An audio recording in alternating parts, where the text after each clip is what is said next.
मैं तमाम मीडिया के नुमाइंदगान का बहुत शुक्रगुज़ार हूँ कि इंतहाई शॉर्ट नोटिस पे आप यहाँ तशरीफ़ लाए। आज आपकी तवज्जो एक बहुत अहम मौजू की तरफ मबजूल कराना मकसद था। पिछले चंद दिनों से रावलपिंडी रिंग रोड प्रोजेक्ट के बहुत चर्चे हैं और रावलपिंडी रिंग रोड का जो गबन है उसके तहत ना सिर्फ कमिश्नर रावलपिंडी बल्कि deputy commissioner, land acquisition collector, assistant commissioner और तमाम तर जो महकमा माल के अफसरान थे उनको ट्रांसफ़र कर दिया गया।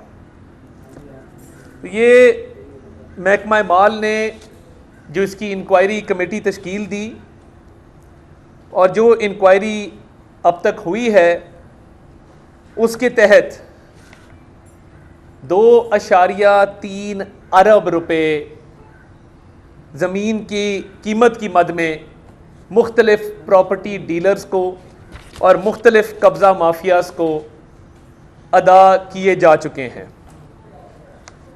ये जो रकम अदा की गई है इसके हवाले से कमिश्नर रावलपिंडी के ख़िलाफ़ जो इंक्वायरी कमेटी तश्कील दी गई उसके अंदर बहुत मानी खेज हकायक सामने आए हैं। नाम नहाद वज़ीर आज़म इमरान खान की नाक के नीचे उस्मान बुज़दार ने 2 मीटिंग्स की public private partnership cell Punjab की, जो कि PND planning and development department का एक सब डिवीज़न है, और उसमें इस रिंग रोड के हवाले से इसकी मंजूरी दी गई कि ये रिंग रोड कहाँ से शुरू होगी, ये कहाँ पे ख़त्म होगी, कितनी इस पे लागत आएगी और किन इलाकों से ये गुज़रती हुई जाएगी। ना सिर्फ ये, मुशीर बराए वज़ीर आला जनाब सलमान शाह साहब, उन्होंने रावलपिंडी में जाके प्रोजेक्ट रिव्यू कमेटी की एक मीटिंग चेयर की और जिन इलाकों से इस रिंग रोड ने गुज़रना था उसकी अलाइनमेंट की हतमी मंजूरी सलमान शाह साहब ने भी उस पर मोहर लगाई और उसकी तस्दीक की। ये तमाम तर अप्रूवल्स पिछले 6-7 माह में होती रहीं और हुकूमत पंजाब ज़मीन ख़रीदती रही और लोगों को फिलफौर उसका मुआवजा और उसकी कीमत अदा करती रही। यहाँ पे ये बात भी काबिल ज़िक्र है कि जिस तरीके से ये ज़मीन ख़रीदी गई है और उस्मान बुज़दार साहब ने 2 मीटिंग्स चेयर करके इनको अप्रूवल्स ग्रांट की और उसके बाद सलमान शाह साहब ने भी इसकी मंजूरी दी,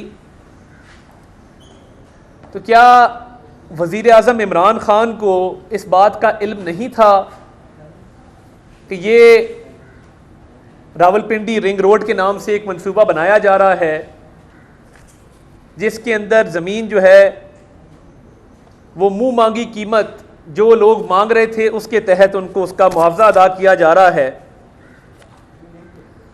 और अब जब ये बात खुल के सामने आ गई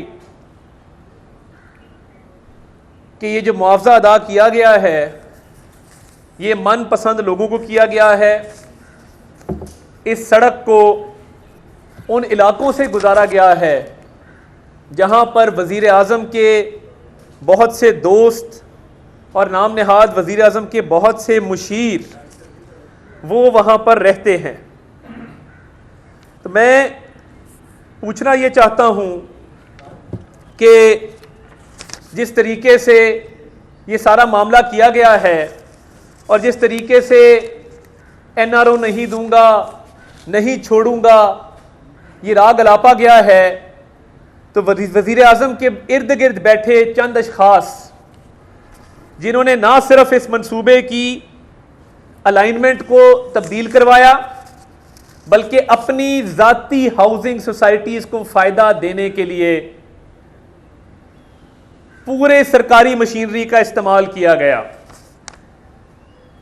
मैं ये बात वाज़ेह कर देता हूं कि ये जो 2.3 अरब रुपया पाकिस्तानी अवाम का पैसा, टैक्स पेयर्स का पैसा जिन लोगों को अदा किया गया है, उनमें मेजॉरिटी उन लोगों की शामिल है जो जुल्फी बुखारी और गुलाम सरवर खान के फ्रंटमैन हैं। ये रिंग रोड का मंसूबा मियां शहबाज शरीफ के दौर में 2017 में मंजूर किया गया और ये 40 किलोमीटर का ये प्रोजेक्ट था, मगर इसके अंदर अब इस हुकूमत ने 26 किलोमीटर ऐड करके इसको 66 किलोमीटर का इसका फासला कर दिया और इसमें 2 इलाके वजीर आजम के मुशीरों के कहने पर ऐड किए गए। एक नोवा सिटी के नाम से हाउसिंग सोसाइटी है जो वफाकी वजीर गुलाम सरवर खान और उनके भाई की मलकियत है और उसकी मंजूरी भी इसे दौरे हुकूमत में दी गई थी।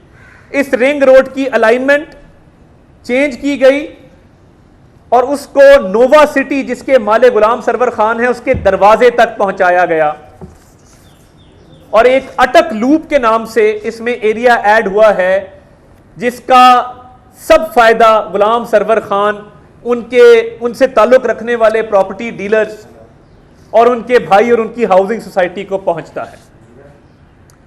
यह कहानी यहां खत्म नहीं होती। इस रिंग रोड की तवालत में मजीद इजाफा किया गया और 1 किलोमीटर इस्लामाबाद तक भी इसको ले जाया गया। इस्लामाबाद का सेक्टर C17, C17 जो संगजानी नामी गांव के साथ मुल्हिका इलाका है, यह सड़क वहां भी पहुंचाई गई क्योंकि जुल्फी बुखारी के खानदान के लोगों की आबाई जमीनें वहां पर हैं। बहुत सारी जमीन वहां पे भी खरीदारी की गई और ये गुलाम सरवर खान और जुल्फी बुखारी को जो फायदा दिया गया है और इस कौम का 2.3 अरब रुपया मनपसंद लोगों को अदा किया गया है, ये दिन दहाड़े डकैती है। ये वजीर आजम इमरान खान इसके बेनामी हैं और उन्होंने जानते बूझते हुए अपनी नाक के नीचे ये डाका डलवाया है। मैं पूछना यह चाहता हूं कि जब हमारे दौर में ये 40 किलोमीटर सड़क मंजूर हुई तो आपने इसके अंदर इजाफी 26 किलोमीटर क्यों डाले और क्या उन 26 किलोमीटर के अंदर गुलाम सरवर खान और जुल्फी बुखारी की जाती प्रॉपर्टी शामिल नहीं है? क्या उन 26 किलोमीटर के अंदर इनकी हाउसिंग सोसाइटियां शामिल नहीं है? आपने सरकार के तमाम तर वसाइल इस्तेमाल करते हुए यह डाका डाला है और आपको इसका जवाब देना होगा। जब हमारे दौर में यह प्रोजेक्ट आया तो यह एशियन इंफ्रास्ट्रक्चर इन्वेस्टमेंट बैंक का $400 मिलियन का लोन था, सिर्फ 2% कंसेशन के ऊपर। वो चाइनीज डेलीगेशंस और एशियन इंफ्रास्ट्रक्चर इन्वेस्टमेंट बैंक इनके पीछे फिरता रहा कि हम ये आपको बहुत आसान एक साथ पे और बहुत ही आसान शराइत के ऊपर ये ग्रांट और ये लोन देने को तैयार हैं, इस मंसूबे को किया जाए। इन्होंने उनकी एक ना सुनी और बजाय इसके कि ये चाइनीज के साथ बात करके इसको गवर्नमेंट टू गवर्नमेंट एग्जीक्यूट करते, इन्होंने इस प्रोजेक्ट को अपने मनपसंद ठेकेदारों को दिया और इसको पब्लिक प्राइवेट पार्टनरशिप के तहत किया। हमारे पे इल्जाम लगाते हैं कि आशियाना का जो प्रोजेक्ट था वो पब्लिक प्राइवेट पार्टनरशिप के तहत था, उसमें से तो निकला कुछ नहीं। मगर आज जो पब्लिक प्राइवेट पार्टनरशिप के तहत आपने चाइनीज बैंक को नाराज करके चाइनीज ग्रांट जो कि सस्ते दामों थी उसको ठुकरा कर जब आज आपने महंगे दामों ये ठेका अपने मनपसंद ठेकेदारों को दिया है और इन्हीं ठेकेदारों ने पैसे कमाने के लिए इसको 40 किलोमीटर की इस सड़क को 66 किलोमीटर कर दिया ताकि खुद भी पैसे कमाएं, सड़क ज्यादा बने और उसके इर्द गिर्द जो मुल्हिका इलाके हैं जिसमें जुल्फी बुखारी की मलकियत है, जिसमें गुलाम सरवर खान की मलकियत है, उनको भी सरकारी खजाने से पैसे अदा किए जाएं। ये जो मंजूरियां दी गई हैं, आपने तमाम सरकारी अफसरान को बली का बकरा बनाया। मैं पूछना चाहता हूं कि सरकारी अफसरान का इसमें क्या कसूर है? क्या उस्मान बुज़दार ने पीएनडी की मॉनिटरिंग कमेटी की मीटिंग की सदारत नहीं की? ये मेरे पास इंक्वायरी कमेटी की तमाम रिपोर्ट मेरे पास है और इसके अंदर इस बात को तस्लीम किया गया है कि उस्मान बुज़दार साहब ने 3 जुलाई 2020 और 4 सितंबर 2021 को 2 मीटिंग्स चेयर की और इस अलाइनमेंट की मंजूरी दी। ना सिर्फ ये, 19 फरवरी 2021 को सलमान शाह साहब जो कि मुशीर हैं उस्मान बुज़दार साहब के, उन्होंने भी एक मीटिंग अटेंड की और इसकी मंजूरी दी।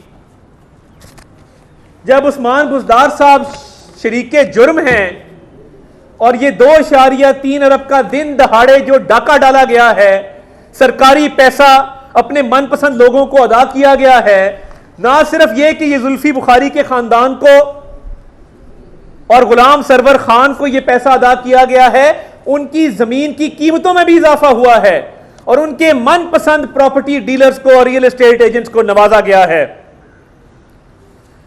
ये जो 2 अरब का डाका था, जब आईएमएफ आपके पीछे फिरता था और आईएमएफ को आपने $500 मिलियन के एवज आपने पाकिस्तान को आईएमएफ के पास गिरवी रखवा दिया, तो ये चाइनीज तो बहुत आसान शराइत पे ये $400 मिलियन का एक कंसेशनल लोन, एक ग्रांट आपको दे रहे थे, जिसके तहत सिर्फ 2% उसके ऊपर कॉस्ट थी। अब जो आपको कॉस्ट पड़ेगी वो 16 से 17% पड़ेगी, जो किसी भी प्रोजेक्ट के फाइनेंशियल क्लोज पे ठेकेदार को कॉस्ट दी जाती है। तो ये मैं नहीं छोड़ूंगा, एनआरओ नहीं दूंगा। चोर डाकू की गर्दान दिन रात करने वाले नाम निहाज वजीर आजम सुन लें कि ये 2.3 अरब के डाके का जवाब देना होगा। मैं मुतालबा करना चाहता हूं कि गुलाम सरवर खान को और जुल्फी बुखारी को फौरी तौर पे काबीना से बरतरफ किया जाए या इनसे इस्तीफे लिए जाएं और एक खत सुप्रीम कोर्ट को लिखा जाए। सुप्रीम कोर्ट के जजों पर मुश्तमिल एक कमीशन तश्कील दिया जाए जो इस मामले की इंक्वायरी करे, जिसमें दूध का दूध और पानी का पानी हो कि ये अलाइनमेंट क्या उस्मान बुज़दार ने नहीं तय की, क्या सलमान शाह ने इसकी तस्दीक नहीं की, क्या इमरान खान के कहने पर गुलाम सरवर खान और जुल्फी बुखारी की जमीनें नहीं खरीदी गई और उनको सरकारी खजाने से मुआवजा अदा नहीं किया गया, क्या ये रिंग रोड गुलाम सरवर खान के इलाके से, उसकी हाउसिंग सोसाइटी से और जुल्फी बुखारी के खानदान के रकबे से नहीं गुजरी?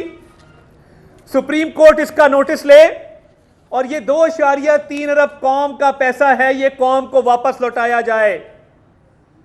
और इंक्वायरी कमेटी और कमीशन इस बात का भी नोटिस ले कि इस सारे मामले से शहजाद अकबर का क्या ताल्लुक है, शहजाद अकबर ने इस सारे मामले में क्या किरदार अदा किया है और इसकी अलाइनमेंट को तब्दील करने में वो किस हद तक, हालांकि वो एक टाउट है, वो एक किराए का टाउट है जो कि नैब का मुलाजिम था किसी जमाने में, मगर इस केस में वो भी असरअंदाज होता पाया गया है। ये तमाम तर दस्तावेजात जिसके अंदर ये तफसीलात दर्ज हैं, तो ये पिछले दिनों पाकिस्तान की तारीख के सबसे बड़े जो डाके डाले गए हैं, ये उनमें से एक डाका है। अपनी एटीएम्स की जेब भरने का एक मंसूबा है। पहले चीनी की किल्लत थी, चीनी एक्सपोर्ट की गई और अपने एटीएम्स की जेबें भरी गई, और आज रावलपिंडी के इलाके में और इस्लामाबाद की 1 किलोमीटर के इलाके के अंदर दिन दहाड़े 2.3 अरब का डाका डाला गया है सिर्फ अपने मनपसंद लोगों को नवाजने के लिए। और ये मैं आपको पढ़ता चलूं जो इन्होंने कमिश्नर के खिलाफ चार्जशीट की है, उसके अंदर इन्होंने कहा है कि ये ठेका भी गलत दिया गया, ये 2.3 अरब रुपए भी गलत अदा किए गए, और ये भी लिखा है कि इसकी अलाइनमेंट भी तब्दील की गई और अपने मर्जी के इलाकों और अपने मर्जी के प्रॉपर्टी डीलर और रियल एस्टेट एजेंट को नवाजा गया। क्या यह कमिश्नर की करनी थी या आपके ताकतवर वुज़रा और मशीरान पीछे बैठ के सारी डोरें हिला रहे थे? कमिश्नर को किस बात का दोष देते हो? इस तमाम स्कैंडल के, तमाम गबन के, इस 2.3 अरब के डाके के ताने बाने बनी गाला से मिलते हैं। जुल्फी बुखारी किसका दोस्त है और उसको मशीर क्यों लगाया गया है? और हिम्मत है तो मैं चैलेंज करता हूं वफाकी हुकूमत को कि खत लिखें सुप्रीम कोर्ट को और एक आजादाना कमीशन की तश्कील की तजवीज दें उनको। अगर आप इतने पाक साफ और नेक हैं तो लिखे सुप्रीम कोर्ट को कि इस मामले की शफाफ तहकीकात करके जिम्मेदारान को करार वाकई सजा दी जाए।